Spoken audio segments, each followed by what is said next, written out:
Hi, I'm Marika Raganita, 23 years old from Cavite City, and ang background ko naman, I am a former sales lady sa isang frozen food store for 1 year and 2 months. So, senior high school graduate din ako na hindi na nagpatuloy sa college and nag-decide na magtrabaho kaagad para makatulong sa parents. So, going back sa pagiging empleyado, isa lang din ako sa mga dating nagtrabaho na nagsawa na sa cycle ng life ng pagiging empleyado. Yun yung gigising ka ng maaga, papasok ka sa trabaho, diba? Sa sahod ka, pag-uwi mo, gagastos ka, mauubos yung sahod mo, wala kang ipon, kinabukasan ganun ulit, next week ganun ulit, next month ganun ulit, hanggang sa paulit-ulit lang siya nangyayari. And doon ko nakita na wala talagang naging improvement sa life ko that time, especially pagdating sa financial.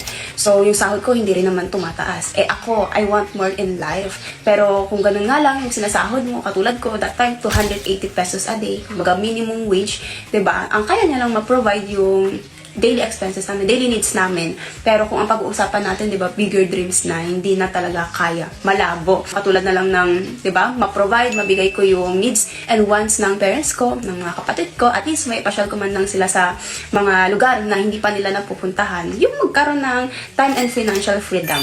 Yan, stable source of income. Pero doon sa pagiging empleyado, hindi ko yon nakita or hindi ko man lang nga na-experience. And that time, feeling ko stuck na ako sa employment. Kahit na gano'n naman yung situation ko nung time na yon, hoping, praying pa din ako sa isang opportunity na at least makapag-level up sa amin pagdating sa financial. Actually, that time, naghahanap lang talaga ako ng extra income para at least makapag-ipon lang. Hanggang sa, syempre, isa tayo sa mga kabataan na pa-scroll-scroll sa Facebook, hanggang nakilala ko na tong Ascendra International. So, ito matatawag ko talaga na life-changing opportunity. Dito ko nakita na may mga katulad ko na empleyado din, kumikita ng minimum wage sa trabaho nila. Pero because of this business, because of this opportunity, nag-level up sila pagdating sa income. And ngayon, yung na-experience ko naman dito sa Ascendra International, which is sobrang grateful ako, nag-iba yung lifestyle ko, di ba? Napupuntahan na natin yung mga gusto nating puntahan, nabibili na natin yung mga gusto nating bilhin, nakakapag-travel na tayo sa iba't ibang lugar dito sa Pilipinas. And ako, lumaki ako dun sa lugar na sinasabing squatter area. Ang bahay namin gawa lang sa mga kahoy, kawayan, dahil nasa ibabaw po ng dagat.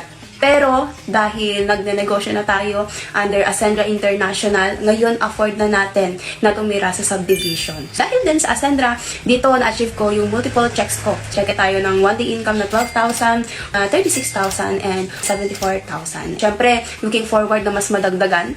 Ayan, dahil dito din sa Ascendra International, ma-achieve ko na rin yung first international travel ko. So, dito may mga incentives pala. Grateful ako na nakasama tayo, naging qualified tayo sa travel incentive ng Ascendra International. So, this month of November, magta-travel po tayo sa China, Shanghai. And, syempre, excited na ako dyan.